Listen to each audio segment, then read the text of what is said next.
Genau. Und dann kommen wir zu Bildschirm freigeben und diesen Text von Ivo.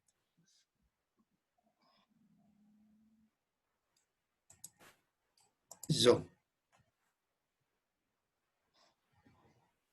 Könnt ihr mir sagen, wann das zu sehen ist? Müsste jetzt zu sehen sein. Richtig? Ja. Ja? Okay. Wunderbar. Dann, natürlich hat diesen Text Ivo gelesen. Jetzt, also das sind jetzt die Gedanken von Ivo über die dritte Sitzung, über diesen Text von... Und wir haben das benutzt, um dann zu erklären. Dann möchtest du vielleicht, Merle, diese erste Satz... Ja.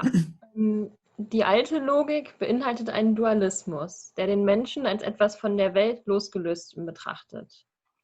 Innerhalb dieser Logik wird der Verstand als Instrument wahrgenommen, um dieses vom Menschen verschiedene, aber auch den Menschen selbst durch analytisches Denken zu verstehen.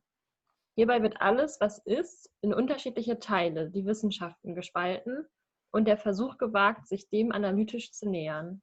Genau. Dann bleiben wir schon bei diesem ersten, genau, das eben so.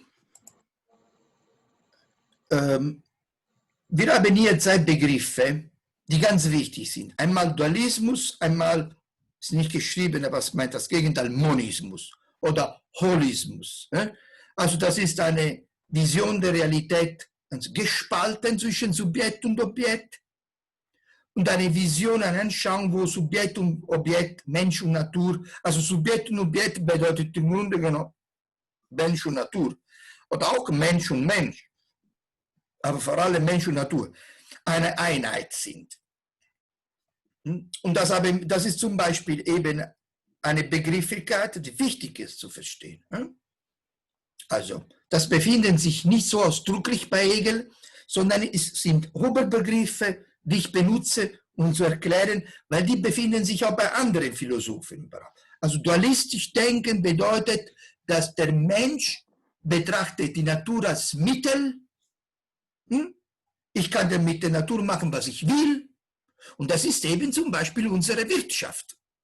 Die kapitalistische Wirtschaft ist eben dualistisch. Man steht das Individuum da, dass wir so reich wie möglich werden, so viel produzieren, so viele, die Bedürfnisse werden ausgebaut, immer mehr Bedürfnisse, immer mehr Konsum, immer mehr Verbrauch von der Natur. Und die Natur ist ein Mittel. Und man vergisst, dass die Natur ist ein Teil von uns oder wir sind ein Teil von der Natur. Und deswegen, wenn wir die Natur verbrauchen, zu viel, das ist für uns schlecht, für zum Beispiel die nächste Generation. Nachhaltigkeit Gedanken. Das Gegenteil von Dualismus, Monismus, ist eben, man findet sie bei Hegel, bei Schelling, bei Spinoza. Es gibt, also, das ist viele Philosophie. Das ist dagegen diese Betrachtung, wo man sagt, Mensch und Natur sind eine Einheit. Und das Ganze. Die Wahrheit, das Wahre ist das Ganze. Und deswegen, wir können nicht die Natur als Mittel ohne Grenzen benutzen, weil damit benutzen wir selbst als Mittel ohne Grenzen, uns selbst. Das ist die Frage. Das ist, wenn wir die Natur schmutzig machen, machen wir uns selbst schmutzig. Wenn wir die Natur verbrauchen, dass es nicht mehr gibt an Rohstoffe, das ist selbst für die Menschen, für die nächste Generation. Aber die nächste Generation sind unsere Kinder, sind nicht irgendwelche. Also sind wir selbst, im Grunde genommen, unsere Kinder.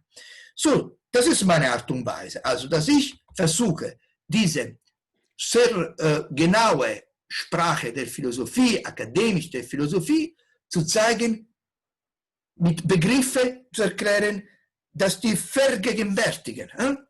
Deswegen ist diese Begrifflichkeit von Hegel vor 200 Jahren ganz wichtig, auch heute. Das ist meine Wunsch. Und wir haben also mit der Verstand, hatten wir gelesen, ist diese vermögenden Menschen, diese Fakultät, für die trennt. Analytisch, sagte jetzt Ivo, analytisch. Analytisch. Also der Verstand. Das ist aber wichtig. Ich sage nicht, dass der Verstand falsch ist. Oder es ist falsch, dabei zu bleiben. wir sind auch anders als die Materie. Diese Trennung ist, es ist ein Fehler, nicht die Verbindung zu sehen, aber dass es einen Unterschied zwischen Mensch und Natur gibt, das ist richtig. Es gibt einen Unterschied. Natürlich, wir merken, dass wir keine Materie sind, nur, wir sind auch Materie. Aber was wir jetzt machen, ist Geist. Ist Geist, es ist etwas Immaterielles, es sind Bedeutungen, es sind Begriffe, Worte. Also das heißt, dieser Moment der Analyse, der Trennung, ist eben ein Moment, eine Stufe, aber es ist nicht das Ganze. Man muss dann hinausgehen, also über diese Analyse gehen und weitergehen und zur Synthese kommen. Oft sagt man, dass die Philosophie von Hegel ist These, Antithese, Synthese, die Dialektik. These, Antithese, das ist nicht die Sprache Hegels, er benutzt Affirmation, Negation, Negation der Negation. Das ist, also werden wir das mit Sicherheit lesen. Aber das ist eben, diese Synthese zu kommen. Das ist wichtig für die ganze monistische Philosophie, nicht nur für Hegel. Also deswegen, die Analyse ist wichtig, aber da muss man zur Synthese kommen. Ich habe das Beispiel gemacht, macht auch Guido, von den Einzelwissenschaften. Die Einzelwissenschaften sind wichtig, aber keine Einzelwissenschaft führt zur Wahrheit. Das ist immer nur ein Teil. Aber das Wahre ist das Ganze. Also, wenn wir wollen die Welt verstehen, müssen wir eben die ganzen Wissenschaften zusammenlegen. Sowohl der Natur als auch des Menschen, des Geistes. Und es gibt in der Tat schon gute Bücher, wo zum Beispiel die Ergebnisse der Naturwissenschaften populärwissenschaftlich erklärt werden. Über Astronomie. Man braucht jetzt kein Astronome zu sein, um die Theorien der Entwicklung des Universums zum Beispiel zu erfahren, zu erlernen.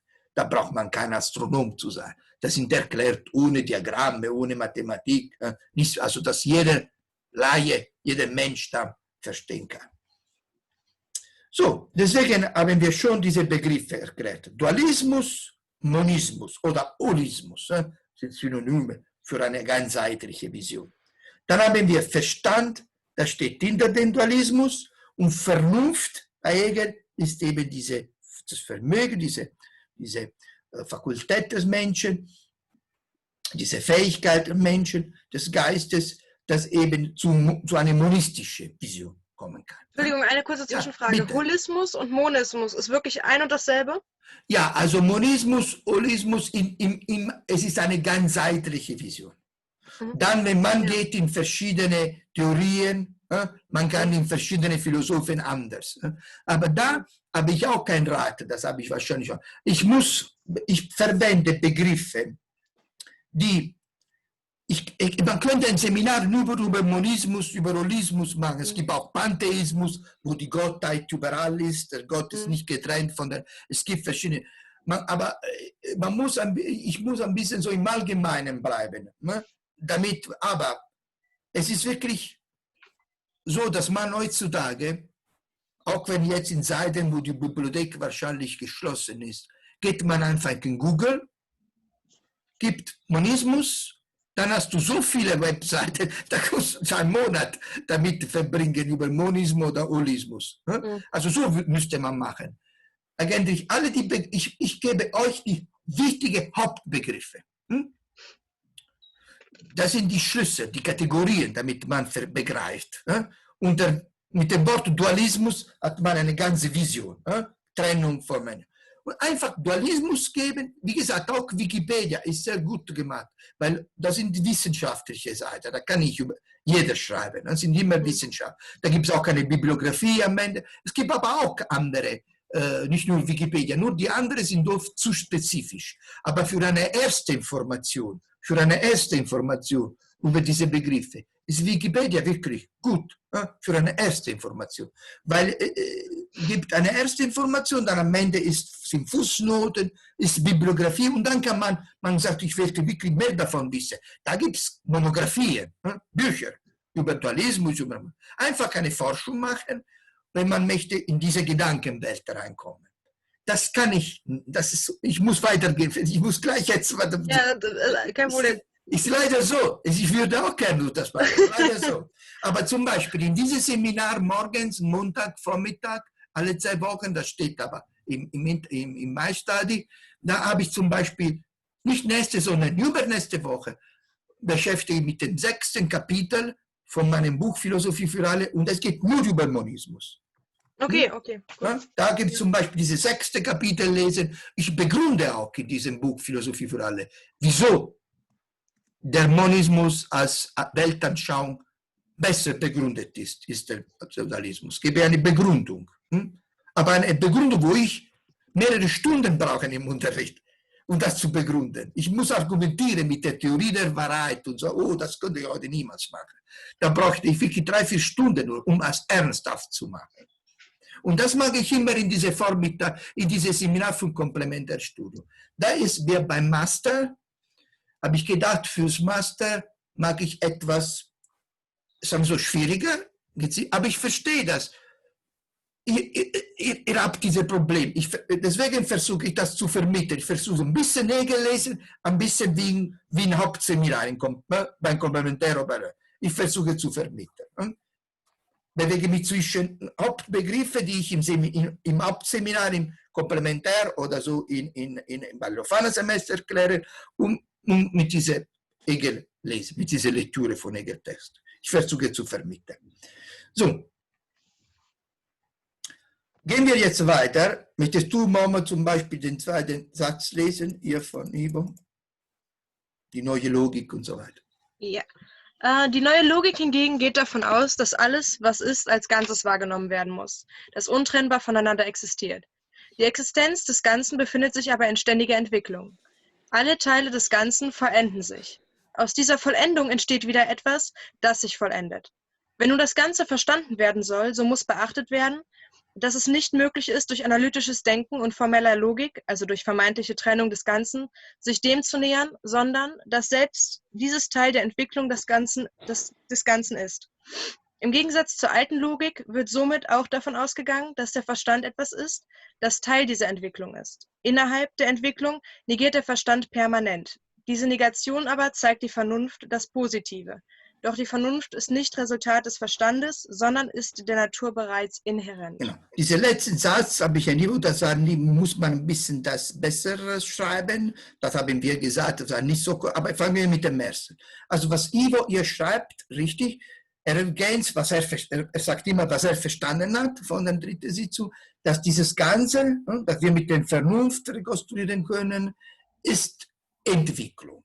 Das sagt Hegel in diesem Satz. Das ist wichtig, ja, weil wenn wir immer sagen, zwischen Mensch und Natur das Ganze, aber das Ganze des Universums ist nicht etwas Statisches, sondern ist etwas Dynamisches. Wir wissen heute, das, was er vor 250 Jahren geschrieben hat, heute bewiesen worden ist von den Naturwissenschaftlern. Das ist unglaublich. Er hatte geschrieben vor Darwin und vor diese ganzen Evolutionstheorien. Heute wissen wir, dass die Erde eine Entwicklung hat, dass die Sonne einmal entstanden ist und wahrscheinlich irgendwann auch ausgelöscht wird, also selbst stirbt die Sonne, dass die Sterne ein Leben haben, also ein Geburt und Tod, sagen wir so, die Sterne auch, die Planeten, wissen wir das alles heute. Damals wusste man das nicht so genau und der hat alles praktisch dann so nur mit der Logik verstanden, dass alles Entwicklung ist. Und das hatte zum Beispiel zur griechischen Zeit, also vor 2400, 500 Jahren, schon Heraklit gesagt. Das ist ein wichtiger Satz von Heraklit, das oft, kann man gelesen, auch wenn ich zum Beispiel Heraklit zitiere. Ich zitiere ganz gezielte Philosophen und ganz gezielte Begriffe. Immer nachgucken in Wikipedia. Heraklit. Da findet ihr bei Wikipedia über Heraklit mehrere Seiten. Heraklit hat gesagt, Pantarei auf Griechisch, alles fließt. Wir können nicht zweimal im gleichen Fluss baden. Wir denken, dass wir im gleichen Fluss baden, weil wir den Namen geben, Rhein. Aber dieses Wasser, wo wir baden, ist immer anders. Auch wenn wir mit diesem Namen, sagen wir, ist der Fluss. Ja, aber eigentlich, das Wasser ist immer anders. Also das Leben ist Entwicklung, alles, wir selbst. Wir werden morgen anders sein als heute. Wir merken es nicht. Weil der Unterschied ist weniger. Aber wenn 3 Jahre vorbei sind, merken wir schon mehr. Aber wir sind jeden Tag in Entwicklung. Nicht, dass wir nur in 3 Jahren Entwicklung sind. Es ist jeden Tag. Also alles entwickelt sich. Ein anderer Philosoph, der Augustinus, hat gesagt, dass die Zeit, was ist die Zeit? Die Vergangenheit gibt es nicht mehr, ist nur unsere Erinnerung. Die Zukunft gibt es auch nicht mehr, noch nicht, gibt es noch nicht, ist nur unsere Erwartung. Am Ende bleibt nur die Gegenwart. Aber wenn wir sagen, jetzt, schon vorbei. Wenn wir sagen, jetzt, schon vorbei, ist schon Vergangenheit. Also es ist diese Zeit, die Philosophie der Zeit. Also das ist hier eine große Problematik. Wir können natürlich nicht vertiefen. Ich wäre auch nicht in der Lage, müsste mich vorbereiten, weil über eine ganze Philosophie der Zeit, das ist schwierig. Also man muss sich spezialisieren. Der Philosoph ist immer derjenige, der versucht das Ganze, aber bleibt immer so oben. Oben. Da muss man vertiefen. Aber das ist die Philosophie, das Ganze zu verstehen. Und da muss man vertiefen. Und das ist wichtig, dass das Ganze Entwicklung ist. Das ist ganz wichtig. Also das heißt, wir können nicht die Welt verstehen, aber auch unser Leben als Einheit können wir nicht verstehen, wenn wir nicht begreifen, dass wir selbst ein Teil von dieser Entwicklung sind. Wir sind ein Teil der Entwicklung der Welt. Wir haben uns in unsere Familie entwickelt. Und wir sind so geworden, auch weil wir in dieser Entwicklung der Familie waren. Dann haben wir später mehr in einer Gesellschaft gelebt, so wie jetzt natürlich. Ihr habt in einer Schule gelebt, dann jetzt in der Universität. Aber auch die Universität befindet sich in einer Entwicklung. Wenn man studieren würde die Geschichte der Leuphana Universität, würde sehen, dass zum Beispiel eine solche Struktur wie Leuphana Semester, Komplement der Studium, gab es vorher nicht. Irgendwann hat jemand das gedacht. Es ist eine Reform der Universität, ich weiß nicht ganz genau, aber es kommt. Also das heißt, ihr lebt und ich selbst, jeder lebt in einer Entwicklung. Ich gebe Unterricht jetzt und diese Ideen entsprechen meiner aktuellen Entwicklung. Deswegen lese ich nie. Ich lese nie. Ich habe nie einmal nur ein Referat gelesen. Wieso? Weil ich bin jeden Tag anders.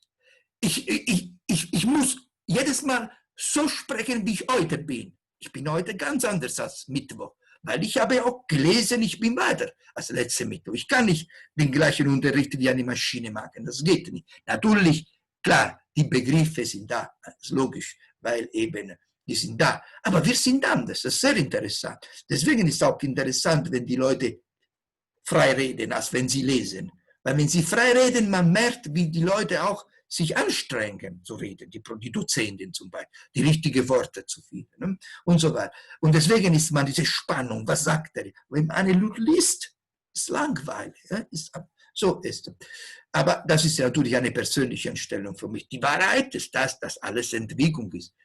Da gibt es wenig dagegen zu sagen. Also es geht nur darum, das war Hegel-Anstrengung, die Logik von dieser Entwicklung zu verstehen.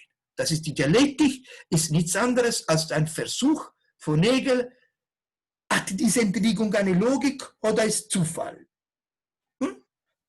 Wenn diese Entwicklung eine Logik hat, wir können irgendwie diese Entwicklung rekonstruieren und verstehen. Wenn diese Entwicklung aber zufällig ist, dann können wir natürlich nicht verstehen. Und das ist, er meint, die Entwicklung hat eine Logik. Und das ist auch Erklärt, sagt er dasselbe, es Logos gibt und so weiter. Wir werden sehen, wieso, weil eben eine Logik hat.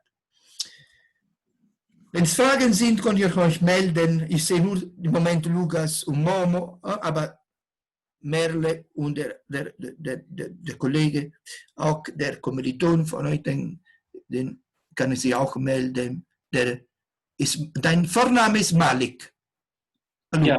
Ja, Malik. Der Malik kann Sie auch melden. Ich sehe nicht alle immer auf einmal. Ne? Ich sehe nur jetzt 2, weil ich habe ein bisschen. Ich glaube fast, wir sind so wenige, wir können einfach sprechen, oder? Ja, klar, immer. Man kann sich melden. Ne? Hallo, ich muss was sagen und so. Ne? Auch bei mehreren. Möchtest du was sagen, Malik? Ja, Entschuldigung, mein Deutsch ist nicht so gut, vielleicht habe ich dir nicht richtig verstanden. Aber, oder weiß ich auch nicht, ob du dort, anyways. Langsam, keine Eile. Langsam, spreche. Am Ende, Ivo sagt, dass Doch die Vernunft ist nicht Resultat des Verstandes, sondern ist der Natur bereits inhärent. Ja, inhärent. Ich habe einen Comment darüber. Zum Beispiel, vielleicht Descartes hat gesagt, ich denke, deshalb bin ich. Und die Gegenteil vielleicht für einen Materialismus ist, ich bin, deshalb denke ich. Und was Ivo hat gesagt, dass doch die Vernunft ist nicht Resultat des Verstandes. Es ist ein bisschen schwer zu glauben, weil zum Beispiel, wenn es keine Erde gab, es ist nicht möglich für Vernunft to be there. Zu sein. Ja, ich habe nicht verstanden, wenn kein, das habe ich das erste Wort, keine Erde gab, keine Erde, ja. Ja, ist klar. Nee, in der Tat, bist du fertig oder möchtest du noch was dazu sagen? Das alles. Fertig. In der Tat ist dieser letzte Satz von Ivo nicht so, deswegen habe ich jetzt markiert, weil es nicht so korrekt ausgedruckt. Das war nur Ivo, was er verstanden hatte. Ich habe einfach das genommen, um mit dem Ivo zu besprechen und mit den anderen auch. So haben wir diese ersten Sätze von der Logik erklärt. Also in der Tat ist es so, dass praktisch richtig, der Verstand ist Teil von dieser Entwicklung. Nicht der Verstand negiert, ist die Vernunft, die ihn negiert. Also doch die Vernunft ist nicht, das ist nicht so korrekt ausgedrückt. Es ist so, was gedacht ist, dass der Verstand, also diesen Satz, möchte ich so sagen, es ist nicht mein Satz, ist ein Fehler, so ausgedrückt. Doch die Vernunft ist nicht Resultat des Verstandes, sondern was möchte er sagen? Aber also, er möchte sagen, dass praktisch, was Hegel sagt, und da ich versuche auch so diese Kapitel 4, 5, 6 von meinem Buch Philosophie für alle, ich wiederhole immer, dieses Buch ist die Grundlage von unserem Seminar, sollte man lesen. Ist also kein großes Buch, kann man als E-Book für 5 Euro kaufen, aber alles, was ich hier erkläre, steht in diesem Buch. Versucht ihr, dieses Buch zu lesen, da kann man besser verstehen, was ich sage und so weiter. Die Vernunft ist praktisch diese Fähigkeit, die wir haben, nachdem wir analysiert haben und getrennt haben, wieder zusammenzufügen, was wir erkannt haben. Zum Beispiel, ich analysiere, was ich auf den Tisch habe, ich habe ein Glas, dann habe ich Gabel, Maus und so weiter. Mit dem Verstand begreife ich jeden einzelnen Objekt, verstehe ich, was ein Glas ist, okay, da brauche ich zu trinken, Computer brauche ich, um den Unterricht zu machen und diese Kabel vielleicht später zu finden und so weiter. Aber dann begreife ich alles und sage, das Ganze ist da, diese Tisch, weil ich im Moment bin beschäftigt in diesem Unterricht und diese Sitzung ist ein Teil von einem Seminar und dieses Seminar ist Teil von einer Organisation von der Universität und diese ist ein Teil von ganzen Universität und so weiter und so fort. Also das heißt, ich mit der Vernunft rekonstruiere das Ganze. Also ich bleibe nicht beim Glas stehen oder bei dem, sondern ich versuche. Das scheint eine Selbstverständlichkeit, ist es aber nicht. Weil, wenn wir zum Beispiel eine Epoche studieren, wir wollen unsere Epoche, ist die Pandemie passiert. Der Grund, wieso wir so Unterricht machen müssen. Aber diese Pandemie, wir können diese Pandemie erforschen, die Virologen machen das. Aber die Pandemie ist nicht das Absolute, ist nicht das Ganze, gehört zu einer Gesellschaft, zu einer globalen Gesellschaft, diese Pandemie. Also das heißt, wir können die Pandemie begreifen, nur wenn wir begreifen, das Ganze, diese Gesellschaft. Und wieso ist sowas passiert? Wie konnte sowas möglich sein? Meine Antwort, weil wir in einer globalen Gesellschaft leben, wo aber keine globalen Gesetze sind und keine globale Kontrolle. Dann ist etwas möglich in einer Ecke der Erde, das praktisch die ganze Welt beeinflusst, negativ. Zum Beispiel. Also das heißt, wenn wir wollen die Pandemie richtig philosophisch verstehen, dann können wir nicht nur virologisch, epidemiologisch, biologisch begreifen, sondern müssen wir ganzheitlich sehen, was passiert ist. Also deswegen, diese Vernunft, der eine Stufe höher als der Verstand, ist schon wichtig, weil wenn wir beim Verstand bleiben, dann wäre wie die Virologie, würde reichen. Und wir sehen das aber. Reicht das nicht. Das heißt, wir wissen, es könnte sein, dass eben eine andere Virus kommt. Die Virologen schaffen, einen Impfstoff zu finden. Gut. Aber dann kommt vielleicht ein anderes Virus. Und fangen wir wieder an, in 1-2 Jahren. Wenn wir nicht also die Ganzheit der Pandemie verstehen, das Ganze, wieso das überhaupt möglich war, dann werden wir nicht die Pandemie wirklich lösen. Das ist also, deswegen ist so wichtig, diese Anstellung der Vernunft gegenüber die Anstellung des Verstandes. Das war ein Beispiel aktuell. Also das heißt, ich denke, man bräuchte nicht nur Virologe zur Seite der Regierungen, schon sehr gut, brauchte auch Philosophen, Soziologen, nicht Politikwissenschaftler, Geschichtshistoriker, die sich auskennen über die verschiedenen Pandemien. Also braucht man eine ganz andere Geisteswissenschaftler neben den Virologen, um richtig die Regierungen gut zu beraten. Weil die Virologen die benutzen nur den Verstand. Die Virologen können dieses Problem heute lösen. Aber damit haben sie nicht beseitigt die Möglichkeit, dass morgen wieder eine Pandemie kommt, mit einem anderen variierten Virus. So ist so wichtig der Unterschied zwischen Verstand und Vernunft. Kommen wir auf diesen letzten Satz, was Malik gesagt hatte. Dieser Satz ist so, was er sagen möchte, ist, was ich gesagt hatte, und zwar, dass die Vernunft, wenn jetzt die Vernunft nur subjektiv wäre, nur subjektiv, wie Descartes, cogito, cogito, ergo sum, ich denke, dann bin ich, weil ich denke, dann bin ich sicher, dass ich bin. Auch wenn ich zweifle, dass ich bin, ich kann alles zweifeln, aber nicht, dass ich zweifle. Also mein Zweifel ist ein Beweis, dass ich bin. Das ist eine Argumentation. Descartes sagt praktisch, wenn wir über alles zweifeln, über Gott, über alles, dass es vielleicht jetzt ich träume und nachts die Wahrheit ist. Descartes gesagt, kann auch sein, dass das wahre Leben nachts ist, wenn wir träumen, und das Leben, das uns als echtes Leben ist, Traum sogar. Er sagt, wir können über alles skeptisch sein, unsicher sein. Aber eins wissen wir, dass wir zweifeln, dass wir denken. Das können wir nicht widersprechen. Also wir können praktisch nicht widersprechen, dass wir denken. Und das ist der Beweis, dass wir als Denken sind.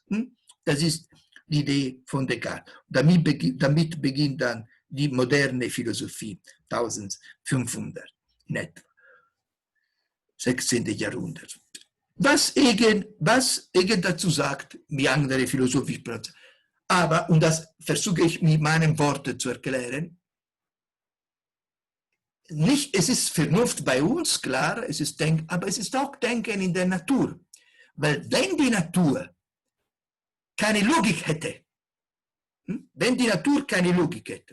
das heißt, wenn zum Beispiel die Sonne, die Planeten völlig zufällig sich umdrehen würde, die Planeten um die Sonne, ohne Regelmäßigkeit. Wenn die Natur also keine Gesetze hätte, könnten wir die Natur nicht verstehen. Das ist logisch. Wir können nur die Natur verstehen, wenn der Natur als Grundlage irgendeine Vernunft liegt, eine Logik. Da würde jetzt tatsächlich eine Frage von mir einsetzen, oder vielleicht sogar zwei. Ja. Die erste ist die Frage, in welchem Sinn verwenden wir jetzt hier den Begriff Logik? Weil wenn ich lese alte Logik, neue Logik, dann ist Logik für mich eine Art, über Dinge nachzudenken. Also weniger die mathematische Logik, also wenn A, dann B, Modus Ponens, wie auch immer, sondern eher ein umgangssprachlicher Begriff. Eine Logik ist eine Art zu denken sozusagen, ein Framing, wenn man so will. Und das wäre die Frage, ob das hier die Bedeutung ist, von dem, wie wir Logik denken. Und die zweite Frage ist, für mich ist Vernunft etwas, was mit einem denkenden und reflektierenden Subjekt zu tun hat. Also Menschen haben Vernunft und dann kann man darüber diskutieren, ob andere Wesen auch Vernunft besitzen. Bloß Natur halte ich für ziemlich unumstritten, kann eben nicht reflektieren. Insofern verstehe ich nicht ganz genau, wo in Naturgesetzen jetzt Vernunft zu finden ist, wenn eigentlich da kein Subjekt besteht. Ja. Ja, wir müssen aufpassen. Ja, das war auch eine Frage, ich erinnere mich in der Mail, die du mir. Wir müssen aufpassen. Also, das heißt, wenn du sagst immer, ich verstehe unter eine Vernunft ein Subjekt, das reflektiert, zum Beispiel. Das, was du begreifst, das verstehe, aber das ist nicht in Hegels Sprache oder allgemein in der philosophischen Sprache. Also, das heißt, wir müssen aufpassen. Wir müssen versuchen, uns selbst zurückzustellen. Was du denkst unter Vernunft, ist in diesem Punkt im Moment nicht wichtig.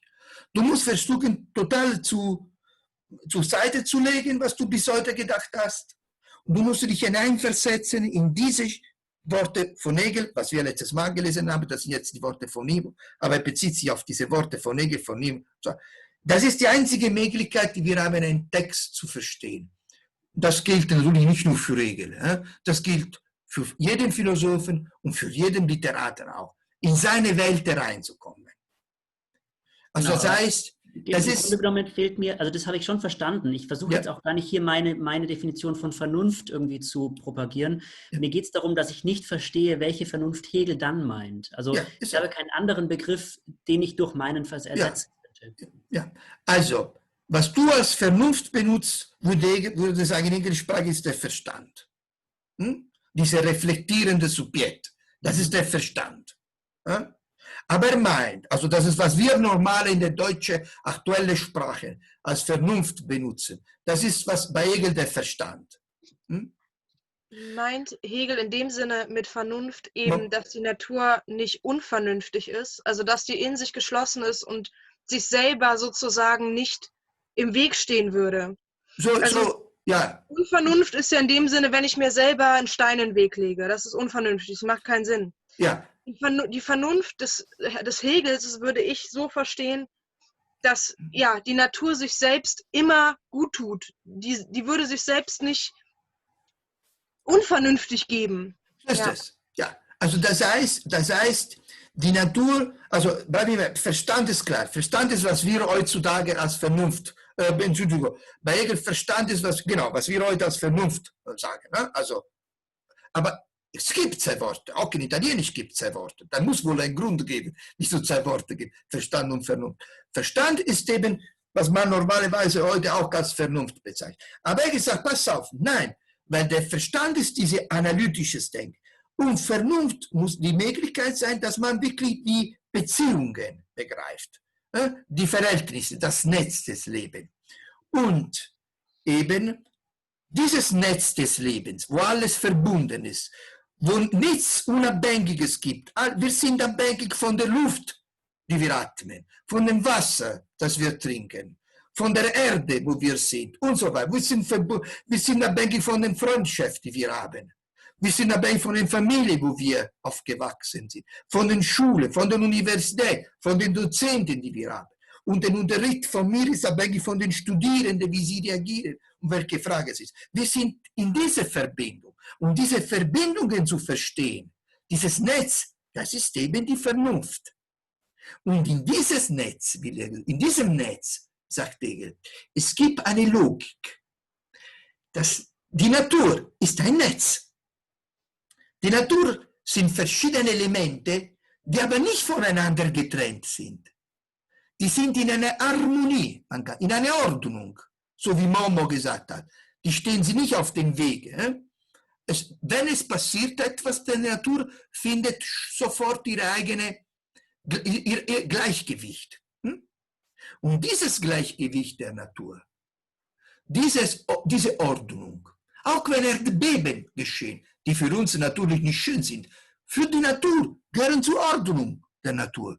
Die Erde bewegt sich, die Erde hat Entwicklung.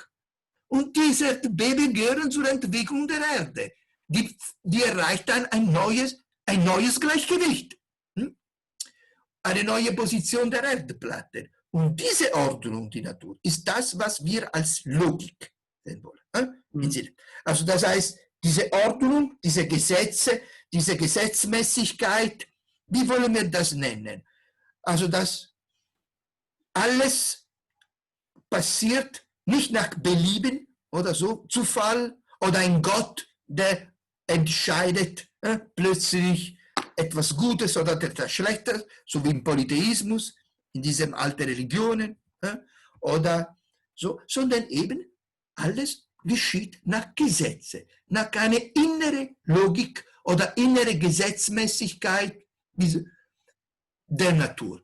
Und wir, das ist diese Verbindung zwischen uns Menschen und die Natur. Wir haben in uns diese gleiche Logik wie die Natur. Und das nennen wir Vernunft. Ich habe dann im weiteren Text, den ich vorbereitet habe und auch letztes Mal gelesen habe, das auch als Kreativität. Und dann wird man vielleicht alles etwas deutlicher. Also zuerst wollte ich fragen, Lukas, ob es jetzt zwischen dem, was ich gesagt habe und dem, was Momo gesagt hat, was mir als korrekt scheint, ob das jetzt was deutlich ist. Es geht nicht darum, ob wir einverstanden sind. Das ist klar, das ist eine andere Frage. Wir können sagen, ich habe es verstanden, aber ich bin damit nicht einverstanden. Das ist was anderes. Es geht darum, ob wir in diese Gedankenwelt kommen von Hegel. Das ist wichtig, dass man in diese Gedankenwelt von einem Philosophen, der nicht so fremd ist, weil eigentlich von unserer heutigen, weil wenn wir heute denken, die Natur, wenn jemand sich anschreibt an der Universität und lernt Physik, Chemie, so viele Einschränkungen, dann doch denkt er, dass er dadurch die Natur versteht. Die Logik der Natur, die Gesetze der Natur. Was für einen Sinn hätte Physik, Chemie, Biologie, Astronomie zu studieren, wenn man nicht wüsste, dass diese Anstrengung zu einem Ergebnis führt, dass eben man dann die Natur verstanden hat. Aber wenn wir die Natur verstehen, dieses Verstehen, Begreifen, bedeutet, dass die Natur Logik hat, begrifflich, begreifbar ist. Ich habe einen Punkt. Ja, eine Sekunde, ich komme zu dir, weil ich sehe nicht. Jetzt sehe ich. Bitte, Malik.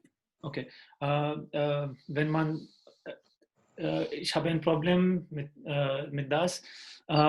Evolution ist nicht die Resultat von ein bestimmter Logik, aber auch Chancen. Chancen auch. Ein ganz unlogisch Chancen. Ja, Chancen. Ja. Möglichkeiten, so. Ja. Ganz kurz, ich glaube, dass du zufällig meinst, oder? Zufälligkeit.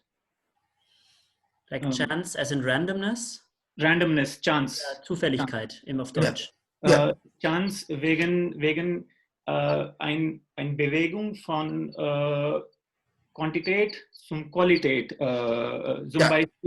Zum Beispiel, wenn ich Wasser warm mache, koche, oder wenn I boil the water, das Wasser kochen. Bis eine bestimmte Punkte, Wasser ist noch in liquid Form. Ja. Aber nach einem bestimmten Punkt, es bekommt Steam. Was ich meine, ist, wenn wir sagen, dass Natur hat ein inhärent Logik, das ist wie der mechanistische Materialismus von 16. und 17. Jahrhundert, wenn Philosopher denken, dass die Welt funktioniert wie ein Uhr, like a clock. Nur eine bestimmte Logik, nur eine bestimmte Logik. Aber unsere Welt ist nicht wie ein Clock. Es gibt eine Evolution in unserer physischen Form und auch in Logik. Und ja, unsere Evolution ist nicht mechanistisch. Ja, das ist, was ich sage, ist nicht, ich habe es verstanden, was du sagst, Malik, ist ein bisschen, möchte ich so sagen, vielleicht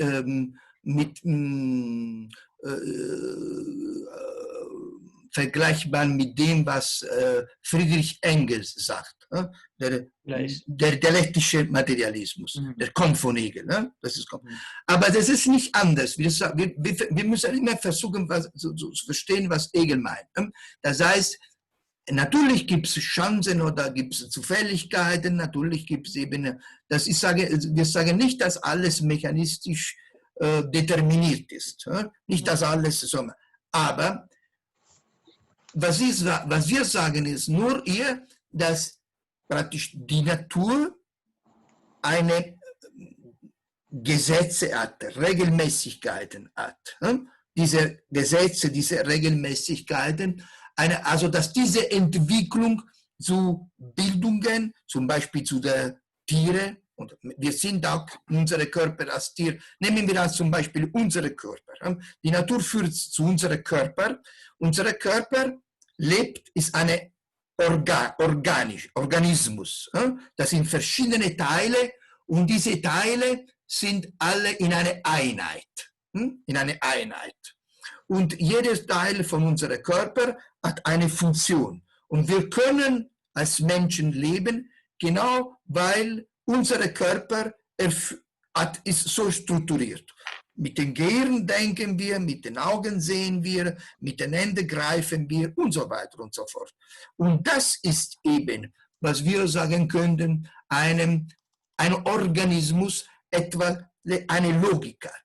Das heißt, eine Struktur, die eben nicht, natürlich kann, wir sagen, im Laufe der Revolution kann entstanden sein infolge von verschiedenen Anpassungen, okay? Aber am Ende, was herausgekommen ist, ist kein Zufall. Ist praktisch, wir müssen unterscheiden zwischen dieser Art und Weise, wie sich die Natur entwickelt. Das kann eventuell auch Zufälligkeiten geben, also, aber dann am Ende, was entsteht, sind keine Zufälligkeiten, sind Organismen, die eine logische Struktur haben. Sonst würden wir diese nicht verstehen. Zum Beispiel gebe ich dir gleich das Wort mal. Ich möchte nur diese Gedanken zu Ende aussprechen. Und dann gebe ich dir das Wort. Ich habe gesehen, dass du dich gemeldet hast. Zum Beispiel nehmen wir die Medizin. Die Medizin ist möglich, nur weil eben man einigermaßen verstanden hat, wie der menschliche Körper funktioniert. Zum Beispiel, wir sind jetzt hier, weil wir nicht wissen, wie diese Virus bekämpfen. Wir kennen noch nicht das richtige Medikament. Wenn wir das richtige Medikament kennen würden, würden wir nicht hier sein, würden wir an der Uni.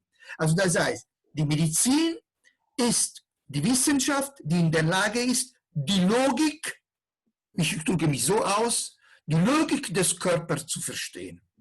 Das heißt, der Körper hat seine eigene Logik.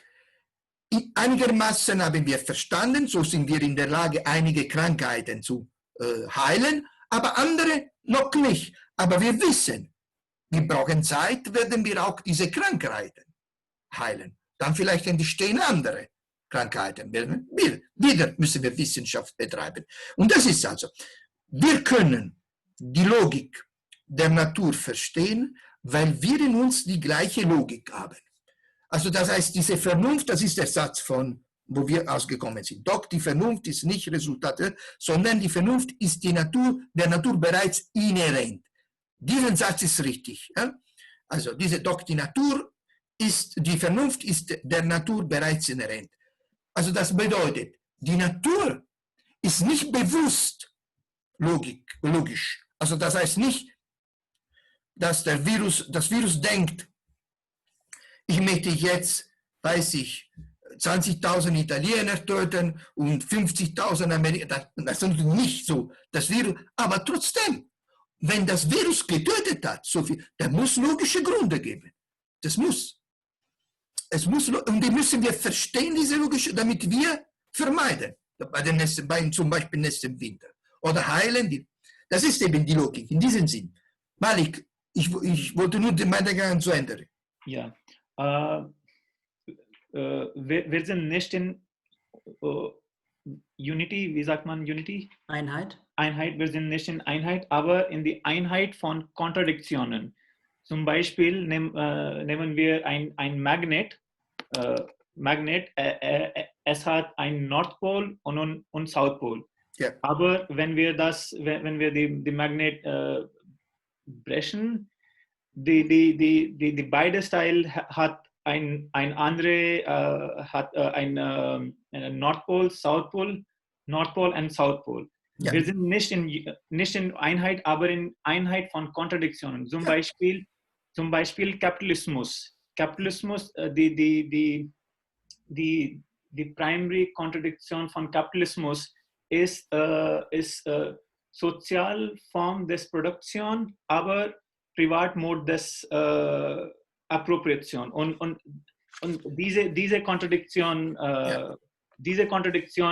ist der Grund von alle Bewegung und alle Change, wie sagt man? Änderung, Wechsel. Aber jetzt kommen wir zum Punkt, wir sind nicht in Harmonie. Es gibt nicht ein, Entschuldigung, es ist schwer für mich zu sagen jetzt, okay, es gibt eine Logik von Natur, aber es gibt viele Beispiele, wo es keine Harmonie gibt. Zum Beispiel, wir schaden unsere ganze Welt. Wie kann man sagen, dass eine Harmonie ist? Also, es ist so, ich möchte auch für die anderen 3 Teilnehmer heute Abend erklären, deine Position ist die Position von einem dialektischen Materialismus. Marx, Lenin, Engels, Friedrich Engels. Und im Grunde genommen ist in Einklang mit Hegel. Ich bin mit dir einverstanden, dass eben dieser Widerspruch, Hegel ist die Kontradiktion ist Widerspruch. Hegel ist genau der Denker von dieser Widerspruch. Das heißt, die Dialektik ist immer gegründet auf, wie du gesagt hast, 2 Pole, negativ, positiv oder so. Und dann als Ergebnis hat man die Aufhebung in Hegels Sprache. Das werden wir alles haben. Ne? Das werden wir alles haben. Das werden wir die Stelle. Also das heißt, die Dialektik ist, was du sagst, ist korrekt. Die Harmonie, was ich sage, bedeutet nicht, dass Gott alles geschaffen hat für den Menschen und die Sonne entsteht, damit wir dann wach werden. Logisch. Die Harmonie, die ich meine, hast du richtig, ist gut, dass du diese Frage gestellt hast. Dann vielleicht, damit kann ich besser ausdrücken. Die Harmonie, was ich sage, die Ordnung, was ich sage, ist eben das Ergebnis von Widersprüchen, von Kämpfen, von Kriegen, von Auseinandersetzungen. Aber am Ende doch, wir haben einen Satz vorgelesen, das Wahre ist das Resultat. Das Ganze und das Ganze ist das Resultat. Am Ende das Resultat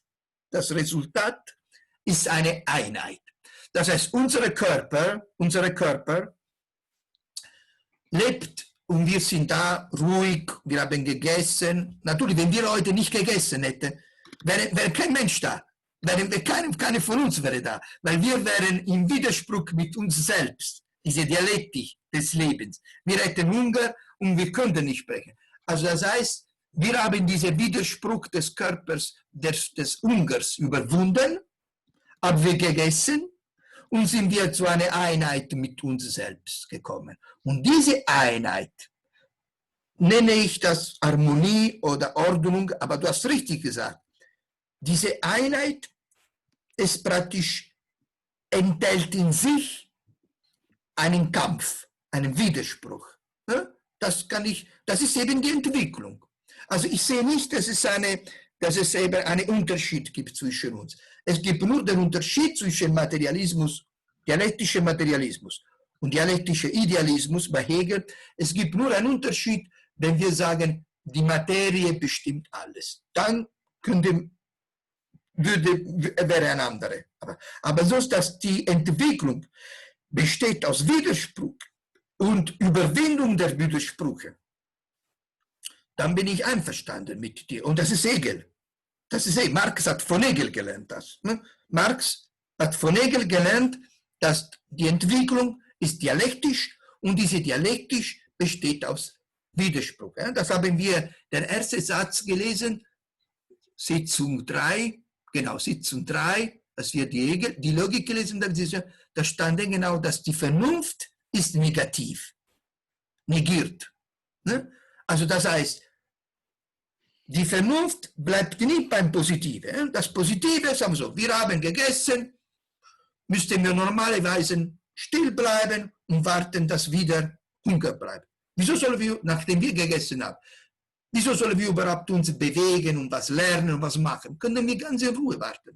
Also das heißt, wir haben in uns diese Vernunft, diese ständigen Bedürfnis, etwas zu machen, etwas zu negieren. Und dann haben wir gesagt, das ist eben die Dialektik. Aber ich wollte jetzt noch das zweite Stück lesen, sonst schaffen wir heute nicht. Das zweite Stück lesen, weil das klärt besser das alles. Okay, also das heißt, ich habe nicht den Anspruch, dass alle Fragen heute gelöst werden, weil wir sind nur bei den 4. Sitzung. Wir haben noch 8 Sitzungen mindestens vor uns, wo wir dann eingehend diese Logik von Hegel, nicht alles, aber wichtige Stellen. Und das ist, was Malich gesprochen hat, ist schon eine sehr wichtige Stelle über den Widerspruch. Also das heißt, eben, wir werden das nochmal lesen bei Hegel. Also, gut. Ich wollte jetzt wenn keine Fragen sind über diese Stelle, würde zum zweiten. Nur zusammenfassen einfach, das heißt, wenn wir davon reden, dass es in der Natur Vernunft gibt, dann meinen wir im Grunde genommen, dass es Gesetzmäßigkeiten gibt. Eine Logik. Okay. Dass die Sachen passieren nach der Natur, so wie Momo vorher erklärt hat, dass die Natur eigentlich ihre eigene Ordnung erreicht. Bedeutet nicht alles friedlich. Es gibt in der Natur Tiere töten andere Kinder, Tiere töten andere Tiere. Es gibt Katastrophen. Es gibt, weiß ich was alles für Katastrophen. Aber nach diesen Katastrophen kommt wieder eine Ordnung. Ja. Eine Struktur, eine Harmonie für die Natur. Das bedeutet nicht, dass für uns eine Harmonie, aber für die Natur. Ja. Nehmen wir wie ein Baum zum Beispiel. Oder wie auch unsere Körper. Oder eben selbst zum Beispiel wie das Sonnensystem ist. Wie das Sonnensystem ist. Es gibt so, wir können das rekonstruieren. Es gibt Gesetze, Regelmäßigkeiten, die natürlich kein Verstand, keine Reflexion dabei ist. Lukas, das ist wichtig. Ja? Keine Reflexion dabei. Das ist nicht, dass die Sonne reflektiert. Es ist kein Bewusstsein. Ne? Aber wir werden das im Seitenstück heute lesen. Also, deswegen, man braucht sehr viel Geduld, weil wir beschäftigen uns jetzt mit dem Fach Metaphysik. Metaphysik oder Logik. Metaphysik ist in die Grundstrukturen des Seins, von allem. Also wir versuchen die Grundprinzipien von allem, von den Bäumen, von den Sternen, von den Tieren, von den Menschen, von allem. Das ist nicht so einfach. Diese Anstrengung der Philosophen. Wie gesagt, es geht nicht um zu verstehen nur die Sterne oder nur die Tiere. Es geht um zu verstehen das Prinzip von allem. Was ist gemeinsam? Was regiert die Welt? Was regiert das Universum? Es gibt Prinzipien, die alles regieren. Deswegen, es ist logisch, dass für euch schwierig ist, was für mich war und ist es immer noch schwierig. Es ist nicht so eine Sache, die man in einem Seminar klärt, vielleicht nicht im ganzen Leben klärt. Man muss einfach damit leben, mit dieser Anstrengung die Prinzipien zu verstehen, die das ganze Leben alles regeln. Das ist nicht so einfach. Und wir haben aber Glück, dass 2500 Jahre Geschichte der Philosophie haben sie damit beschäftigt und wir können Hegel, Kant, wir können Aristoteles, wir können Rat holen. Immer bei den Klassikern, sage ich, immer bei den Klassikern. Und sicherlich ist auch Marx und Engels, also der dialektische Materialismus, gehört auch dazu. Also das ist für mich wichtig, dieses Buch von Engels, Dialektik der Natur. Das ist eben. Aber die Grundlage von dialektischem Materialismus ist der bei Hegel. Deswegen ist es so wichtig. Die Grundlage von der ganzen sozialistischen Bewegung, Kommunismus, ist Hegels Wissenschaft der Logik. Das ist die Grundlage von. Man denkt, es ist nur ein Buch geschrieben vor 2500 Jahren. Nein, das ist ein Buch, das hat die ganze Geschichte der Welt revolutioniert, diese Logik. Durch Marx, Engels, Lenin, Stalin, alles, was gut oder schlecht, egal. Ich möchte nicht beurteilen. Aber Millionen und sogar Milliarden der Menschen leben danach. Ob sie wollen oder nicht, vielleicht müssen sie ertragen, aber ist egal. Also das ist so wichtig, was dieses Buch. Deswegen ich sage, eine neue Logik für eine neue Welt. Weil ich denke, und das ist meine persönliche Interpretation jetzt, ich denke, dass Hegel einen neuen Weg eröffnet hat, dass Marx und Engels verstanden haben, zum großen Teil, aber nicht ganz. Und ich denke, dass man für eine neue sozialistisches Ideal, Leute, man muss zurück zu Hegel. Und fast wie ein neuer Marxismus, ein neuer Sozialismus. Aber das ist eben eine Interpretation von mir. Das können wir zum Beispiel morgen, Dienstag, haben wir diese Sitzung von Europa und dort sprechen wir etwas freier. Dort mit diesen Studierenden, die mir seit einigen Jahren folgen, da geht es um auch eine politische Perspektive und so. Hier geht es um dieses Seminar nur strikt um diesen Text von Hegel, diese Grundgedanken der Dialektik. So, ich möchte jetzt, die Fragen kannst du auch, Lukas, später, weil wir bleiben in diesem Thema, nur ein neuer Text kann vielleicht uns mehr helfen. Genau. Kann man sehen oder soll ich wieder wechseln? Oder hat sich geändert bei euch? Wir sehen immer noch den Text von Ivo. Okay, dann muss ich stoppen. Und dann wieder. Ich wollte fragen, Momo Merle wollte fragen, weil jetzt in einer kleineren Runde sind wir, ob es was dazu. Ich wollte Malik kurz fragen, ob du eben nicht eine Frage hattest wegen des Harmoniebegriffs. Ich glaube, da hatten wir noch nicht drüber gesprochen, weil du dich gefragt hast, wieso dann trotzdem zum Beispiel Leid überwiegt, weil das nicht harmonisch ist. Und nach Hegel müsste es ja eine Harmonie geben. Richtig? Das war eben deine Frage. Oder?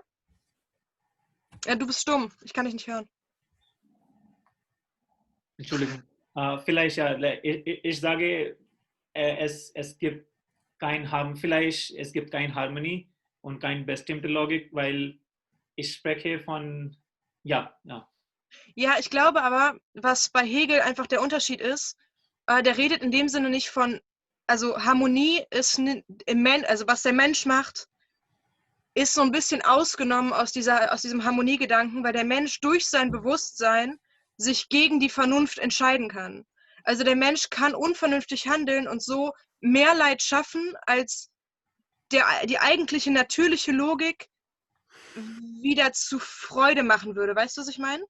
Mhm. Also durch die Unvernunft im Menschen, die wir ja, das ist ja deine Entscheidung, das ist ja das Besondere am Menschen, leider und Gott sei Dank, dass er bewusst sich auch gegen die Vernunft entscheiden kann und damit diese Unordnung eigentlich bringt, die ohne den Menschen aber nie gegeben sein würde. Ich glaube, das ist der Grund, warum Hegel die Harmonie in dem Sinne nicht, ich meine, da war ja auch noch kein Erster, Zweiter Weltkrieg gegeben, also die Dimension des Leides konnte Hegel da, den der Mensch schaffen kann, gar nicht erkennen zu der Zeit. Falls das Sinn macht. Ich muss dazu was sagen, weil das ist wichtig, diese Frage von Malik und deine Antwort, weil vielleicht ist etwas. Nein, da muss ich dem Momo jetzt etwas widersprechen, wobei es richtig, was du gesagt hast, im Sinne, dass ich mich nicht so gut ausgedrückt habe bis jetzt. Aber wie gesagt, wir sind noch am Anfang. Das heißt, also doch ist Hegel der Philosoph des Leidens. Also, das heißt, wir müssen verstehen, dass die Dialektik, die Vernunft, bedeutet genau zu begreifen, dass eine Stufe der Entwicklung ist auch die Spaltung, die Trennung, das Leiden, der Schmerz.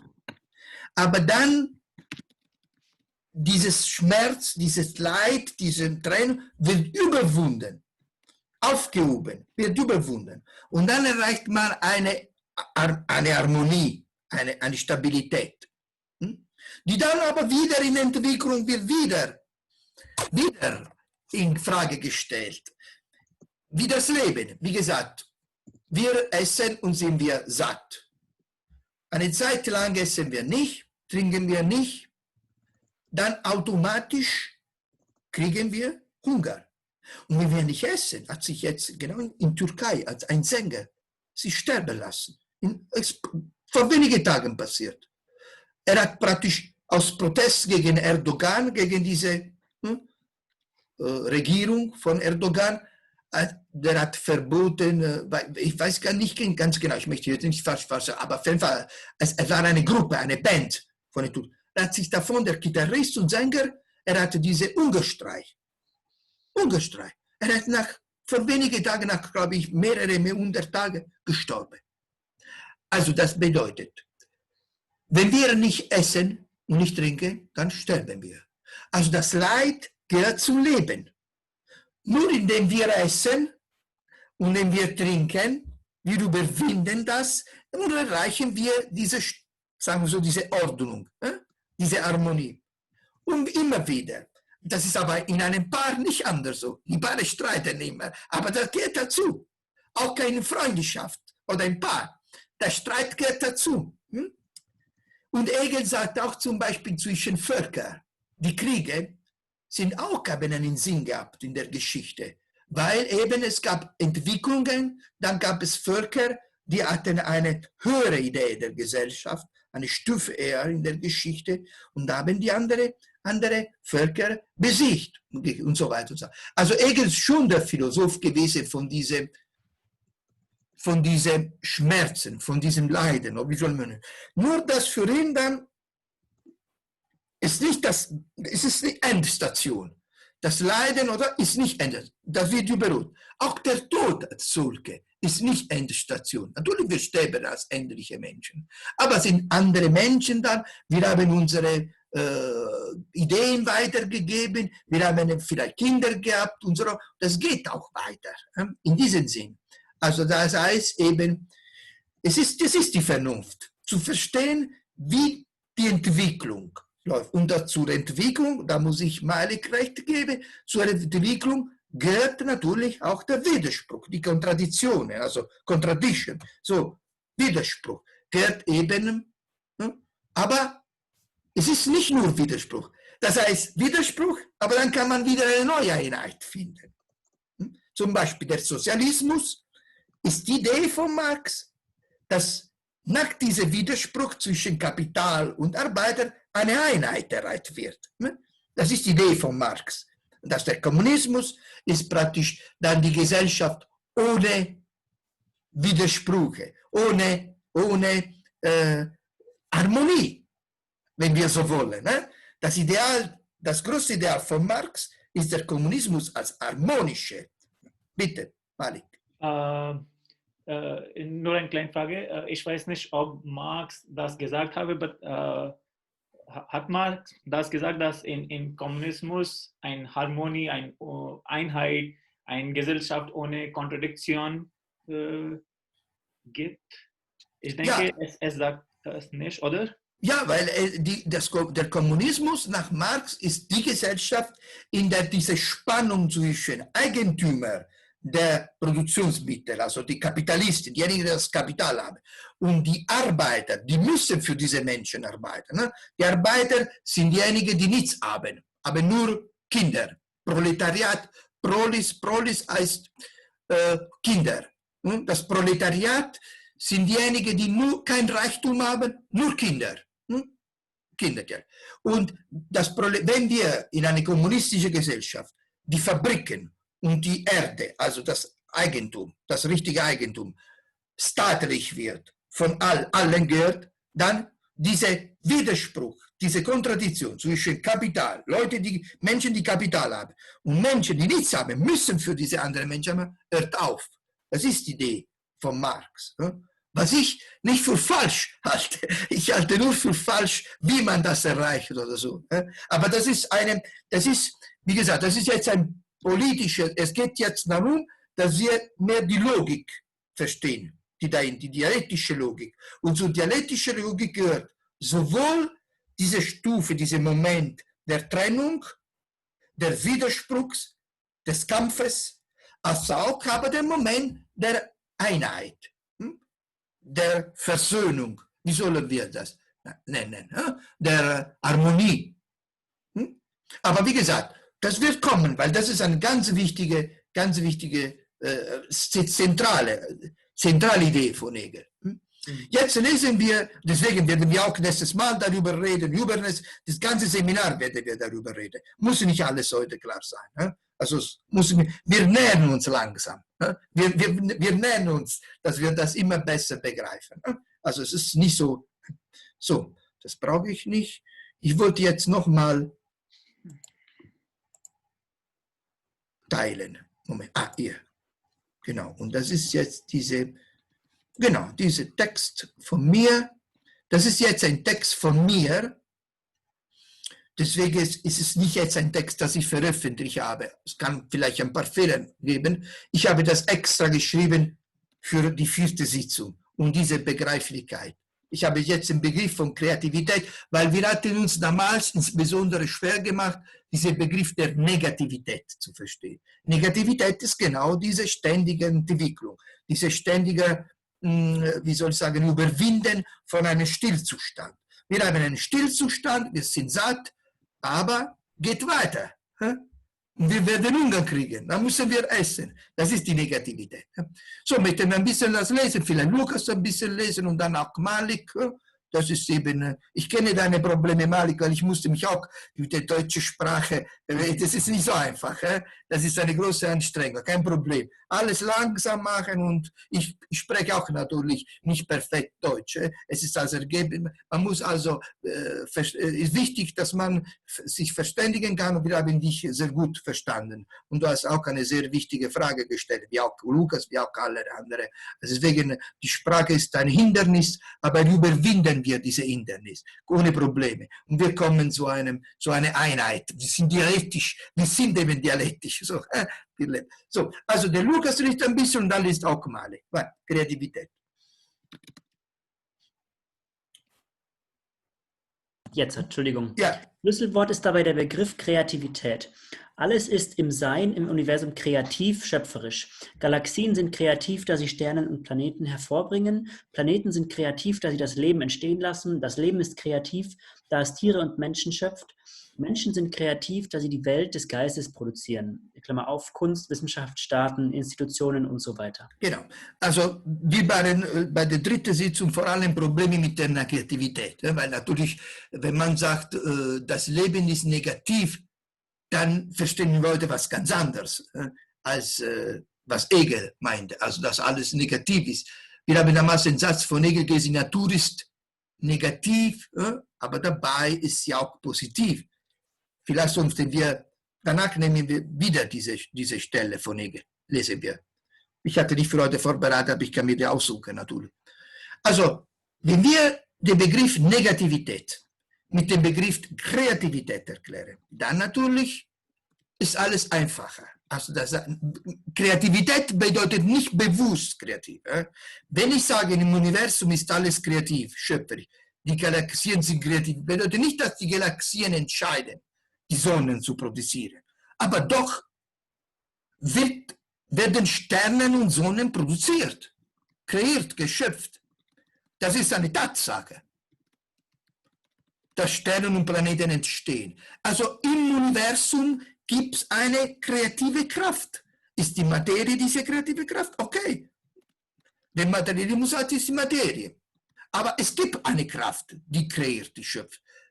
Das ist eindeutig. Also das heißt, Planeten sind kreativ, Leben ist kreativ, das Leben, die Tiere, unser Körper ist kreativ.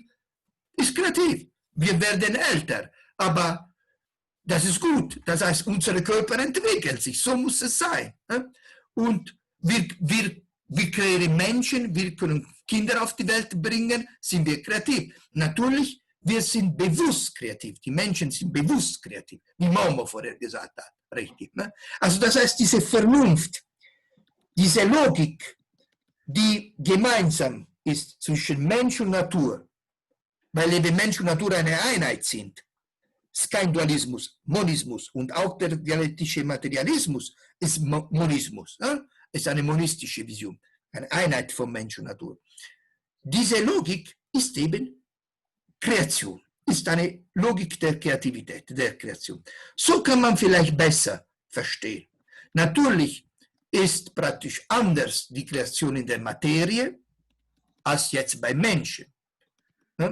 Ihr habt zum Beispiel entschieden, diese Seminar zu besuchen. Ich habe gekämpft, muss ich sagen, um dieses Seminar zu haben. Habe es geschafft, ein Seminar bei mir. Dann habe ich dieses Seminar kreativ gestaltet. Ich habe gedacht, was kann ich beibringen, das eine Hilfe sein kann für die Studierenden. Da habe ich gesagt, die Logik, weil es ist ein ganz wichtiger Text, wenig bekannt und schwierig zu lesen. Wenige Menschen, wenige Philosophen können die Logik erklären. Es ist sehr schwierig. Ich habe gesagt, dann habe ich das damit mit jungen Menschen beschäftigt, weil ich habe wirklich geliebt, diesen Text. Und dann habe ich gesagt, ich kann das beibringen. Und dann habe ich gesagt, das war eine Kreation. Dieses Seminar ist eine Kreation von mir. Es gab nicht. Ich habe das zustande gebracht und ich bin dabei, kreativ zu gestalten. Kreativ, also mit voller Vernunft und Engagement dabei zu sein. Und das von eurer Seite ist das Gleiche. Ihr habt auch entschieden, das teilzunehmen. Das war auch eine Idee, eine Kreation von euch, eine Entscheidung. Also habt ihr das in eurem Laufbahn, in eurer akademischen, universitären Laufbahn, musstet ihr das in 20 Seminare machen, habt ihr das unter diesen 20. Das war eine Kreation, eine Entscheidung, eine Kreation. Und wenn ich rede um Ideen schöpfe, bin kreativ, seid ihr auch kreativ, weil ihr versucht, mich zu verstehen. Also das heißt, jeder von uns strengt sich an, Ideen zu schöpfen, Gedanken und gemeinsam diese Gedankenwelt zu rekonstruieren, was Hegel macht, die Dialektik. Wir wollen gemeinsam diese Dialektik verstehen. Und wir alle beide, also wir 5 heute haben, sind kreativ dabei. Das ist diese Dialektik. Alle sagen, ist es aber so oder so? Ist ja oder nein? Meint der Angelis so oder so? Aber ich denke mir, habe ich das gut oder schlecht erklärt? Das Gute und das Schlechte. Nordpol, Südpol, das habe ich vorher gesagt. Das ist die Dialektik. Die Dialektik ist etwas, das wir jede Sekunde in unserem Leben erfahren. In uns selbst. Das ist die Dialektik. Und das ist diese Kreation. Natürlich, bei uns ist bewusst, das heißt, bei uns, was wir machen, ist eine Entscheidung. Beim Baum ist keine Entscheidung, aber es ist die Dialektik trotzdem. Regnet, kommt das Wasser oder nicht? Kommt kein Wasser, stirbt der Baum. Wie in der Wüste.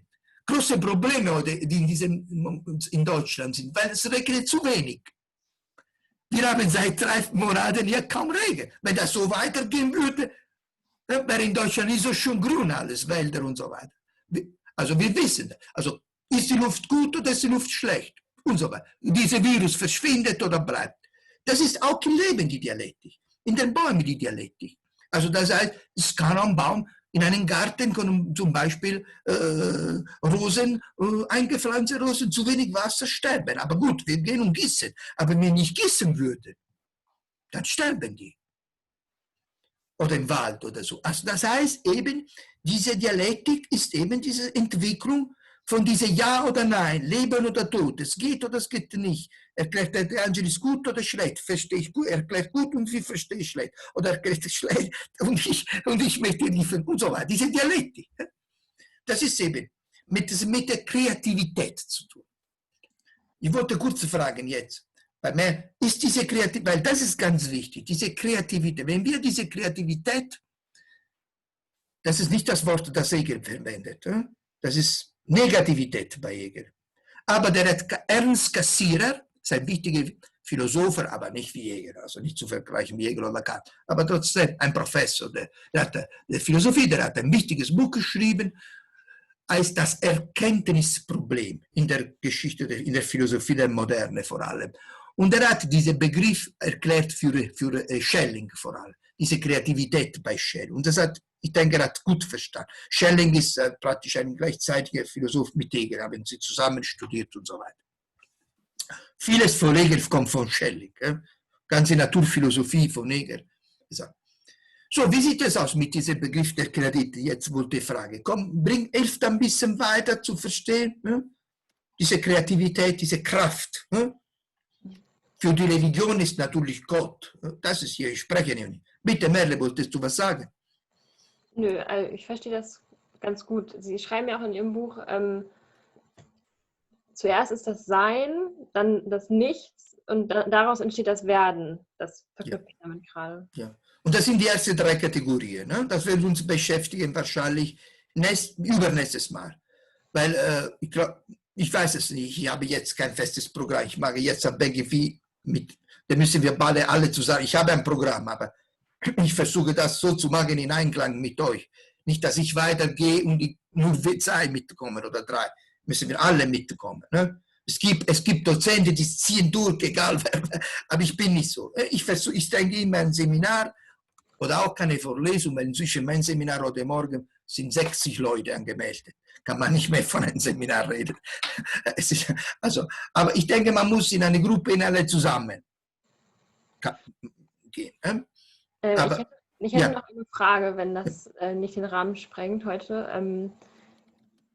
In diesem Begreifen, also in dem Begreifen der Vernunft oder auch in dem Nachdenken über das Sein und über das Eingedenken, sind wir da nicht als Menschen begrenzt in unserem Verstand und in unserem Verständnis? Also zum Beispiel die Regelmäßigkeiten in der Natur, die wir erkennen können, sind die nicht durch unser Gehirn, unsere Möglichkeiten einfach begrenzt und dann eben vielleicht doch nicht das Wahre? Ja, das ist eine berechtigte Frage, ob wir in der Lage sind, wirklich alles zu verstehen. Das ist, was du fragst. Mhm. Es ist so, das ist natürlich in der Philosophie, also zum Beispiel der größte Philosoph vor Hegel, also Kant, Kant ist ein Vater, die junge Shelley, junge Hegel, diese jungen Männer damals Ende des 18. 1790 oder so, haben gesagt, Vater Kant. Damals hat Hegel, Kant noch gelebt, war etwas älter, als Vater Kant. Weil auch die Dialektik musste man auch bei Kant lernen, bei Plato auch, aber man kann das nicht machen in einem Seminar. Also es geht ja, die Dialektik, geht hier in Wikipedia. Dialektik, da kommt so viel, braucht man einen Monat. Richtig. Also wir haben damit zu tun mit den Grundbegriffen der Philosophie. Ich habe euch wirklich zum Ersten, ich habe euch im Ersten der Philosophie geführt. Deswegen ist es wichtig, ich verstehe diese Spiel, aber wenn wir das begreifen in diese 12 Sitzungen, die können wir auch mehr, das spreche ich euch darüber, mehr machen. Das ist nicht jetzt das Problem für mich, mehr zu arbeiten. Also, die Dialektik ist ganz wichtig. Also, Kant hat gesagt, wir können nur die Welt verstehen, wie wir die Welt empfangen, wahrnehmen. Aber wir wissen nicht, wie die Welt in sich ist. Wie die Welt ohne Menschen oder so. Das ist eigentlich die Philosophie, später Fichte, Schelling, aber das Problem gelöst im Sinne, dass eben, es ist so, ich erkläre immer mit meinen Worten, mit meiner Art und Weise. Das steht im Buch, in dieser Theorie des Ich verstehe, was ich entwickelt habe, Paragraphen 3, 4, 5, 6. Ich habe eine Theorie des Ich verstehe entwickelt, um das zu erklären. Ich versuche jetzt in wenigen Worten zu erklären. Wenn wir einverstanden sind, dass wir in einer Einheit leben mit der Natur, also dass wir ein Teil der Natur sind, und ich denke, schwierig, dass man anders sagt. Wir sind ein Teil der Natur, wie könnte man anders sagen? Ne? Wenn wir die Augen haben, um zu sehen, wenn wir den Mund haben, um zu sprechen und zu essen, also jedes Teil von unserem Körper hat einen Zweck und ist so strukturiert, dass dieser Zweck ermöglicht wird, erfüllt werden kann. Wieso sollte das Gehirn nicht seinen Zweck erfüllen? Das ist Verstehen. Also das heißt, wenn wir in uns haben diese Logik, sagen wir so, das im Gehirn, materiell gesehen ist das Gehirn. Ja? Wir denken sie nicht mit den Händen oder mit den Füßen, sondern mit dem Gehirn. Wenn dieses Gehirn diese Funktion hat, ich sage freie Kreativität, dazu gehört Verstehen, aber gehört auch der Schreiner, bevor er kreiert, versteht, was er machen möchte. Der Künstler, und so, das ist immer Verständnis dabei. Also das Verstehen ist, wieso sollten wir, es wäre merkwürdig das Gegenteil. Es wäre merkwürdig, wenn wir als Teil der Natur nicht in der Lage wären, die Natur zu verstehen. Und ich möchte das anders ausdrücken. Ich sage euch, was ich immer sage in meinem Unterricht über mein Buch. Aber ich konnte wirklich teilnehmen. Also Montag in 2 Wochen, und das werde ich mit dieser Theorie der Wahrheit befassen. Ne? Genau Montag in 2 Wochen, also habe ich am 25. eine Sitzung über die Theorie des Ich verstehe. Das heißt, wir können auch uns so ausdrücken und dann wird alles einfacher. Wenn ich nicht mehr das Wort Mensch benutze, sondern das Wort Natur. Die Natur versteht sich über den Menschen, durch den Menschen. Das heißt, ist die Natur selbst, ist diese Kreativität selbst, die sich begreift. Dein Problem ist, dass du, wie auch Kant, wie richtig, jeder Mensch sagt, Mensch, Natur. Können wir die Menschen die Natur verstehen? Weil die Natur ist draußen. Nein. Die Natur, die in uns ist, will die Natur verstehen, die draußen. Aber immer die Natur ist. Oder die Logik oder die Kreativität, wie möchtest du das nennen? Das Absolute, würde Hegel sagen. Marx würde die Materie sagen. Okay, die Materie versteht sich. Nennen wir wie die wollen. Diese Monos, diese Einzig, was gibt. Ist die Probleme, die Erkenntnisprobleme, deswegen ist wichtig dieses Buch von Ernst Cassirer. Ne? Merkt ihr, das Erkenntnisproblem in der neueren Philosophie, ganz wichtiges Buch, weil er nur dieses Erkenntnisproblem behandelt, nur dieses Problem der Wahrheit. Das Problem der Wahrheit entsteht nur, wenn wir Mensch und Natur trennen. Aber wenn wir Mensch und Natur nicht trennen, das ist eine Erklärung. Und die zweite Erklärung, die ich gebe, die ist noch praktischer, noch eindeutiger. Wenn ihr zum Arzt geht, jeder von uns geht irgendwann zum Arzt und geht zum Arzt nicht um Psychologie, sondern wenn Körper, irgendwas am Körper ist. Ist krank, aber Körper, nicht der Geist. Sonst geht es zum Psychiater, was anderes. Zum Arzt geht. Dann wir setzen voraus, dass der Arzt in der Lage ist, zu verstehen, welche Krankheit ist, die Logik und die Medizin zu geben. Wir gehen nicht dort und sagen, wer weiß, ob er verstehen kann oder nicht. Keine Verstehen? Also diese Zweifel haben wir natürlich nicht. Natürlich, wenn wir eine ganz schwere oder seltene Krankheit haben, ist was anderes. Wenn wir eine normale Krankheit, starkes Fieber, hohes Fieber und weiß ich noch, dann gehen wir zum Arzt und wir wissen, er kann uns Antibiotikum geben. Er hat die Natur verstanden. Oder die Natur selbst hat sich verstanden, hat die Logik verstanden. Weil wir nehmen diesen Antibiotikum und nach 3, 4 Tagen, 5 Tagen sind wir gesund. Verstehst du? Also das ist natürlich eine sehr pragmatische, die richtige Erklärung, die philosophische, die von vorher.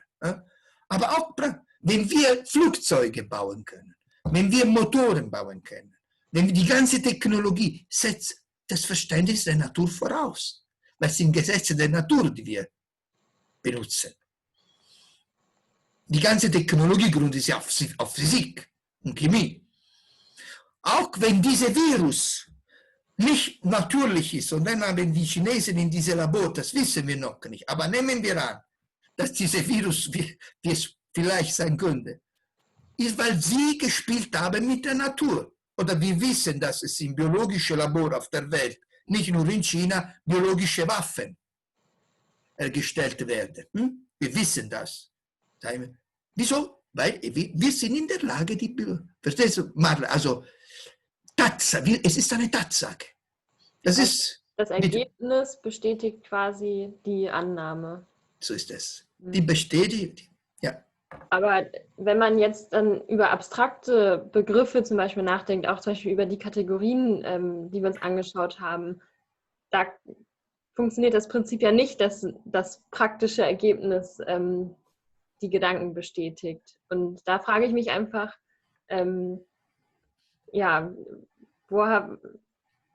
wie kann man wissen, dass das, was man denkt, mit seinem Verstand, seiner Vernunft, dann, beziehungsweise ich würde einfach davon ausgehen, dass mein Verstand biologisch begrenzt ist. Und deswegen... Ich könnte mir vorstellen, dass man dem so ein bisschen so entgegenkommen könnte, dass man sagt, dein Verstand ist ja nur von den gleichen Gesetzen beschränkt, denen die Natur ja auch unterliegt. Also es gibt ja keine Beschränkungen, die dir obliegen oder denen du obliegst, die der Natur nicht auch obliegt. Mhm. Ja, ich glaube, ich weiß, was du meinst. Das Problem ist diese Trennung. Den Verstand benutzen wir zuerst das Wort Vernunft. Verstand, verstehst, würde Hegel sagen, mit dem Verstand reicht nicht, um die Natur zu verstehen. Du brauchst die Vernunft, brauchst diese dialektische Vernunft. Und dann aber es gibt keinen Grund, um zu sagen, nur wenn wir trennen die Menschen von denen, aber wenn wir die Menschen nicht trennen, wie wir es, also es ist schon ein Wunder, dass wir etwas in den Mund stecken und dann gut schmeckt, uns am Leben erhält und doch für uns ist es selbstverständlich. Es ist aber ein Wunder. Es ist aber ein Wunder. Es ist aber die Natur. Weil wir sind ein Teil der Natur. Die ganze Umweltproblematik gründet sich genau auf diese Sache, dass wir eine Natur sind. Wir sind einfach ein Stück Natur. Natur, die denkt. Wir sind Natur, die bewusst ist.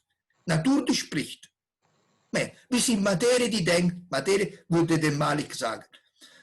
Richtig Malik. Wir sind Materie, also so würde wir können das ausdrücken, wie wir wollen. Wichtig ist, dass wir diese Einheit zwischen Mensch und Natur nicht verlieren. Weil sobald wir diesen Mensch von der Natur trennen, dann kommen alle Probleme. Dann hast du recht. Dann fangen wir zu zweifeln. Aber wir würden niemals zweifeln, wenn wir nicht in uns diese Unendlichkeit hätten. Wenn wir wirklich fehlerhaft wären, würden wir es nicht merken. Wir merken, dass wir, natürlich machen wir Fehler, aber eben wir merken, dass wir Fehler machen und wir korrigieren. Und wenn wir diese Fähigkeit haben, uns zu korrigieren, weil wir in uns diese, nennen wir absolute Logik, oder das Wort ist unwichtig, es ist wichtig der Begriff, dass diese Grundlage, dieses gemeinsames Prinzip zugrunde liegt, der Materie und dem Geist. Nennen wir Natur, nennen wir Dialektik, nennen wir Logos. Logos wäre vielleicht absolute Vernunft. Das haben auch die Griechen schon verstanden. Nur sie haben nicht so gut und detailliert erklärt wie Hegel. Vielleicht in 200 Jahren haben wir noch keine bessere Idee. Man kann sagen, dass es gibt Grundwahrheiten in der Philosophie, die schon da waren. Nur sind immer besser, immer detaillierter erklärt worden. Malik, wolltest du was sagen dazu? Ja. Hallo, Moment, mag ich dein Audio ein? Ja, es ist. Ja. Ich denke, es ist eine Sache zu sagen, dass wir sind, die Menschen sind nicht unterschiedlich von der Natur. Wir sind eine Einheit und ich stimme zu, total. Gut. Aber ich denke, es ist eine ganz andere Sache zu sagen, dass die ganze Universum ist eine Logik, ist die Einheit von einer Logik. Wenn das eine Einheit von einer Logik ist, warum gibt es so verschiedene, wie sagt man, Variety? Like, es gibt so viele Variety in der Natur. Like, Wie versteht das Wort? Verstehe ich nicht. Es gibt verschiedene. Vielfalt. Variety, Vielfalt. Variety, auch Englisch. Ja, Okay, ja, ich habe nicht verstanden. Ja. Ja, wenn das nur Einheit von einer Logik ist, ja. Warum gibt es eine große Differenzen, Differenz, Verschiedenheit, Varietät, okay, klar, ja, logisch. Moment, aber die Logik, wir müssen unterscheiden, Moment. Die Logik bedeutet nur die Art und Weise, wie sich das Ganze entwickelt. Also das heißt, bedeutet nicht, dass alles gleich ist. Es ist nicht alles gleich. Natürlich. Aber es gibt zum Beispiel, alles entwickelt sich. Würdest du diesem Satz zustimmen? Alles entwickelt sich. Malik, ist eine Frage jetzt. Würdest du diese Aussage zustimmen? Alles entwickelt sich. Ich habe das nicht richtig verstanden. Alles, was existiert, das Universum, entwickelt sich. Ja. Zum Beispiel. Also das heißt, dann können wir alles ergänzen. Alles entwickelt sich logisch. Dann würdest du wahrscheinlich auch zustimmen. Dann würdest du sagen, aber anders. Alles entwickelt sich logisch, aber anders. Verschiedene. Ja. Okay. Ja, okay. Aber das ist eben so, dass praktisch, es ist, das ist eben, es ist natürlich, kann man so sagen, das ist klar, dass wie die Logik in der Astronomie, zum Beispiel Planeten, Aktivis ist natürlich anders als bei einem Lebewesen. Ich gehe davon aus, dass zum Beispiel die Erde keine Schmerzen hat. Wenn ein Erdbeben gibt, ich glaube nicht, dass die Erdplatten darunter leiden, Schmerz, verstehst du, es keinen Schmerz gibt. Also, deswegen, aber trotzdem entwickelt sich, trotzdem hat eine eigene Logik. Also, eine Logik der Materie. Es ist mit Sicherheit, die Logik der reinen Materie ist anders als die Logik der Pflanzen oder der Tiere. Das eben möchte ich zu sagen. Da bin ich einverstanden. Und wieder anders ist die Logik den Geist. Weil wir sind zum Beispiel freie Menschen, frei. Frei. Wir können entscheiden, ob wir ein Seminar machen. Die Pflanzen sind nicht frei. Die Tiere schon etwas mehr Freiheit haben. Und so weiter. Also da bin ich mit dir einverstanden. Das ist mit Sicherheit, das müsste man das studieren, nicht in Hegels Logik, sondern in seinem Enzyklopädie der philosophischen Wissenschaften, wo Hegel die Philosophie der Natur geschrieben hat, die Philosophie des Geistes, verstehst du? Also das betrifft dann die einzelnen Wissenschaften. Wie anders ist die Logik in den verschiedenen Bereichen? In unserem Seminar, was wir machen können, ist erst einmal diese Hauptgedanken über die Entwicklung, aber wir schon viel erreicht, vieles. Wir haben gesagt, dass alles sich entwickelt, dass es eine Logik ist, dass es Gemeinsamkeit zwischen Mensch und Natur, dass diese Logik Kreativität ist. Wir haben schon so viele Ergebnisse erreicht, wenn wir die zustimmen oder auch zum Teil zustimmen. Und dann noch ein Schritt weiter wäre, dass wir nicht in dieses Seminar machen können, aber wer weiß, vielleicht in eine Zeit, das kann auf jeden Fall in diese Philosophiegruppe, die ich habe mit mir. Ich habe diese Philosophiegruppe für Europa, wo wir dann weitergehen. Die Seminare sind leider immer begrenzt. Verstehst du, Malik? Jedes Seminar hat immer nur einen Gegenstand. Aber es eröffnen so viele Fragen. Und diese für Europa morgen um 19 Uhr, wenn du möchtest, bist du dabei. Und wir können dann dort etwas detaillierter reden über diese. Also über diese. Man kann eine Gruppenarbeit, man kann sich an eine Gruppe vertiefen. Ich bin Forscher. Ich freue mich auf jede neue Idee, neue Forschung. Aber ich würde sagen, jetzt lesen wir noch zu Ende dieses Stück, damit wir diese 4. Sitzung zu Ende bringen. Ich soll jetzt noch mal Bildschirm frei geben. Dann Wasserauszug und teilen. Haben wir diese letzte, dann möchtest du das, Malik, lesen? Ihr. Okay. Einen Moment. Wovon soll ich lesen? Ihr. Okay. Auf diese Weise steht der Mensch aus dieser übergeordneten Perspektive nicht gegenüber der Natur, sondern ist mit ihr vereint dank der kreativen Vernunft, die überall wirkt, zuerst in der Natur, auf unbewusste und notwendige Weise und danach im Menschen auf bewusste und freie Weise. Ja, ich denke, das ist klar, weil ich wollte euch eben was zeigen, weil da haben wir gesprochen, deswegen zuerst stelle ich eine Frage.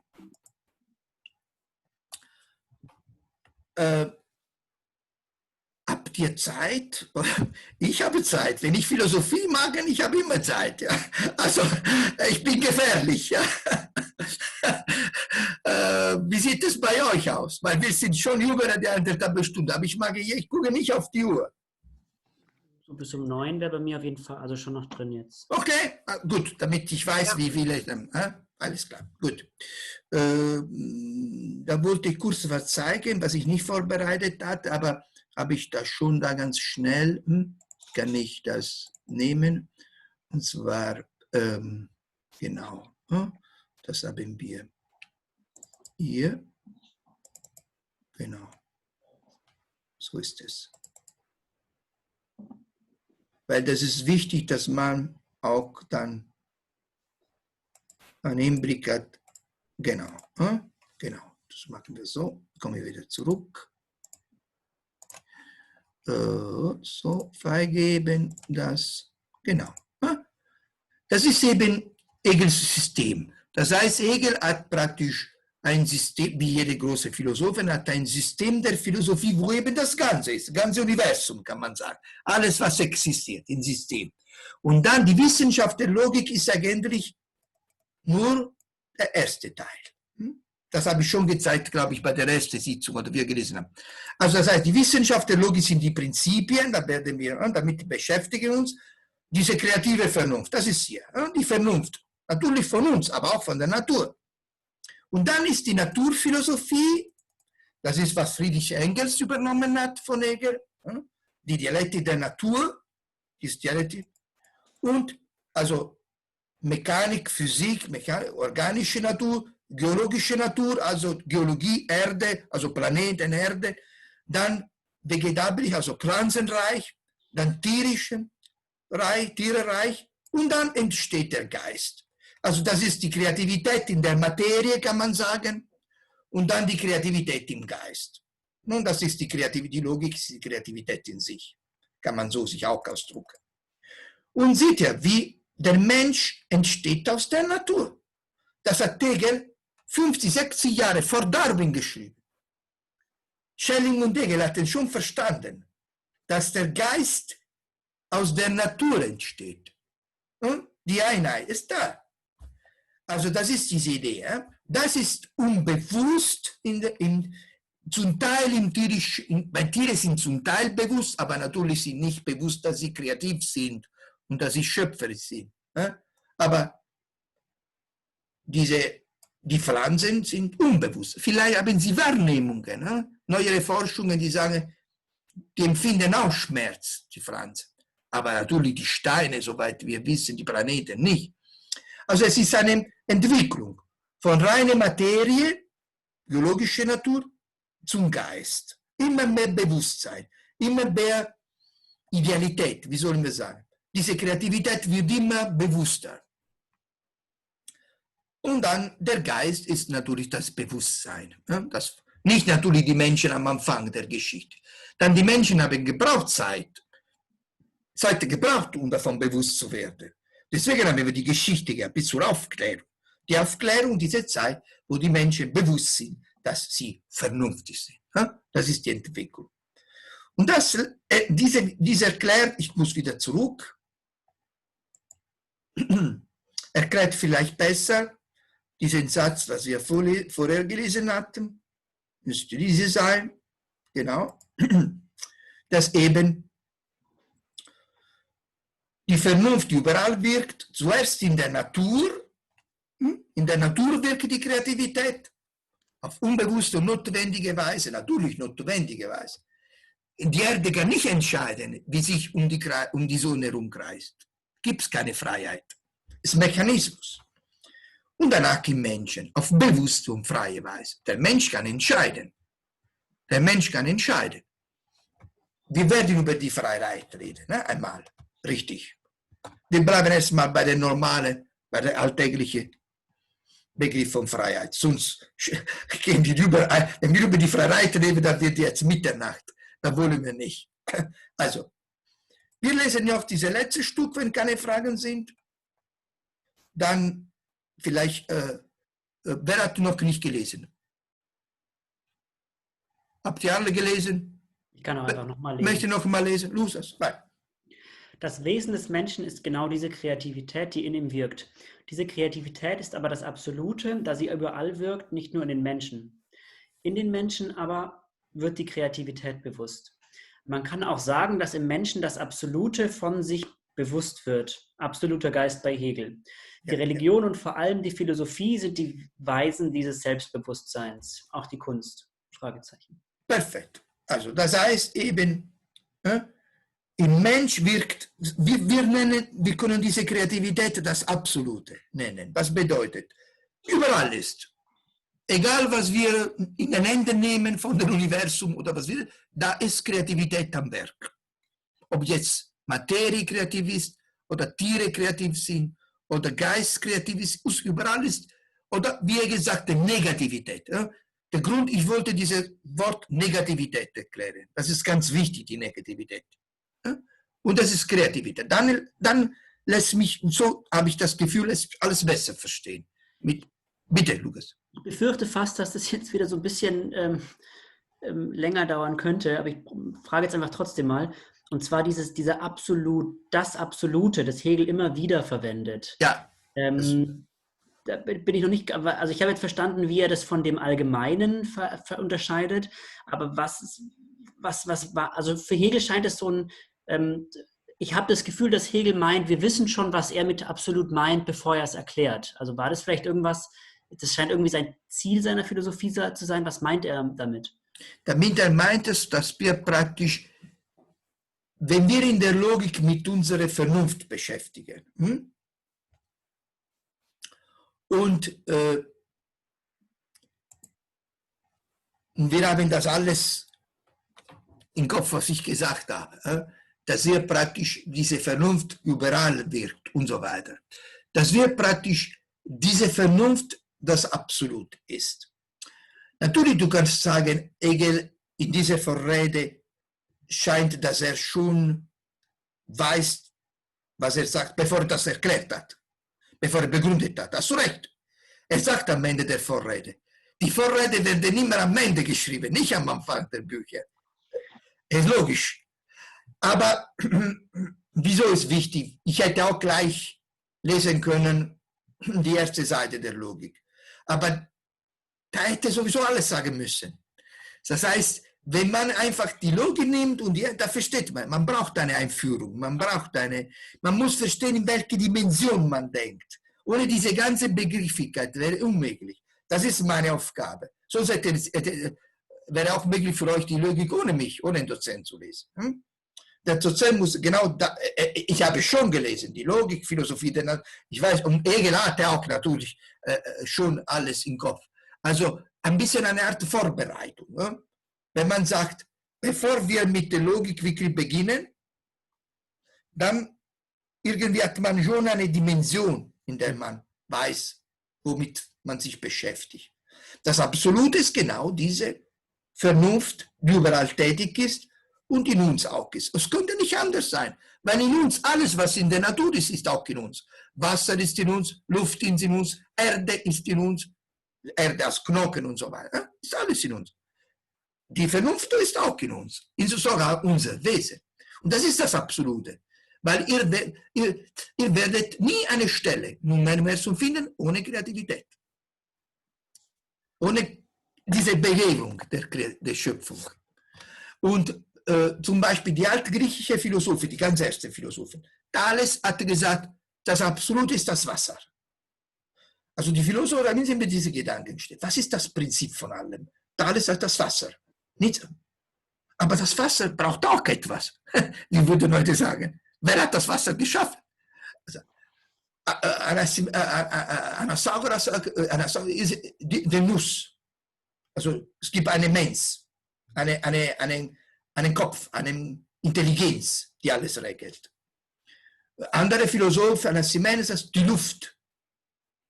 Die Luft. Es gab also am Anfang verschiedene Theorien. Ne? Erklärt sagt Feuer, Energie mit Logos zusammen. Ohne Feuer, ohne Wärme kann nichts leben. Die Philosophen suchen nach dem Hauptprinzip. Bei Hegel ist das Hauptprinzip das Absolute. Das Absolute ist diese Logos, diese kreative Logos.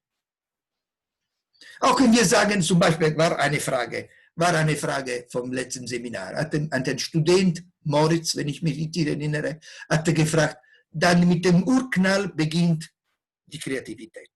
Klar. Ja, aber wir Menschen können das nicht akzeptieren. Und wir fragen, was stand vor dem Urknall?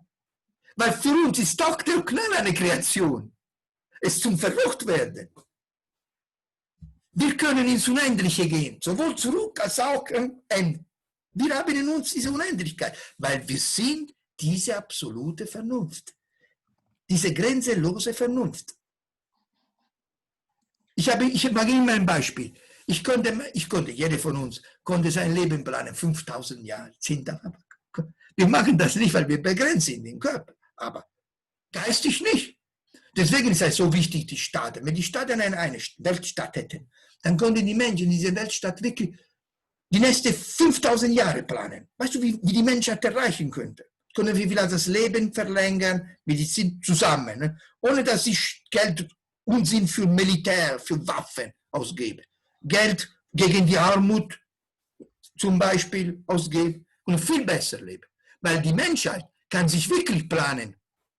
Solange die Erde, solange die Sonne existiert, kann sich planen. Aber wir nicht wie einzelne Menschen. Aber theoretisch, aber wir können planen, 5000 Jahre leben und wir können das nicht verwirklichen. Aber wir können planen. Wir sind unendlich im Geist. Wir haben in uns diese absolute Vernunft, diese absolute Kreativität. Deswegen sind wir immer, wollen wir immer was machen, sind immer, weil wir das und wenn wir uns damit identifizieren, wenn wir uns sagen, ich bin diese kreative Kraft, ich kann alles, natürlich begrenzt von meinem Körper, aber geistig bin ich unbegrenzt, dann beginnen wir richtig zu leben. Wir können ein Instrument lernen, wir können einen Sport treiben, wir können alles machen. Steht uns alles auf. Wir bekommen jede Menge Kraft. Das ist der Idealismus. Also wir sind in uns, wir sind unendlich kräftig, unendlich in uns, als Geist. Die Grenzen sind natürlich, irgendwann sind wir müde, gehen wir schlafen, müssen wir schlafen. Wie oft sagen wir, ich würde heute nicht schlafen gehen, möchte wach bleiben, möchte das, aber dann gehen die Augen zu. Die Grenzen sind also in unserem Körper, nicht in unserem Geist. So, also jetzt ist fast vor 21 Uhr. Wir haben im Grunde genommen, wir haben mehr gemacht als bei der offiziellen Sitzung, weil natürlich in einem kleinen Rahmen, mit wenig, lässt sich mehr die Diskussion. Aber wir hatten auch damals letztlich eine gute Diskussion. Aber kein Unterricht ist immer dasselbe. Deswegen werde ich das laden und die Teilnehmer des Seminars können uns nachgucken, ist also für alle steht für alle zur Verfügung. Aber ich denke, ihr habt jetzt den gleichen Stand wie die anderen für nächste Mittwoch. Immer lese ich bitte wirklich, wirklich lesen diese E-Book für 5 €, eine kleine Ausgabe, aber da ist wirklich alles erklärt, detaillierter erklärt, was ich gesagt habe. Ist detailliert. Oder bei meinem Unterricht am Montag sein, das geht auch. Ich werde am nächsten Montag, 25. genau da, über die Theorie der Wahrheit, die Theorie über 2 Sitzungen reden. Mit 4 Stunden, also ist genug da. 4 Stunden darüber zu reden, ist viel. Also. Und dann können wir mehr lesen in der Situation. Und dann morgen viel Europa, 19 Uhr, wenn ihr wollt, gleiche Zeit. Ist auch hören andere Stimmen von Jungen, die vielleicht bei mir seit 3 Jahren sind, können etwas dazu sagen. Also, oder gibt es, meine ganze Unterricht ist auch auf Dropbox, wenn ihr wollt, die ganzen letzten Jahre. Meine sind da Audiodateien vor allem, wo ich immer aufnehme. Ich habe immer früher aufgenommen, nur Radio. Das ist für mich gut, weil ich kann auch Video aufnehmen. Es ist schön, Video. Es ist besser, dass man Video auch aufnimmt. Unterricht ist schwieriger. So, habt ihr letzte Fragen, bevor wir uns voneinander verabschieden, oder? Gut. Malik ist einigermaßen, sind deine Fragen einigermaßen geklärt oder antwortet. Einigermaßen, nicht 100%. Aber ein bisschen.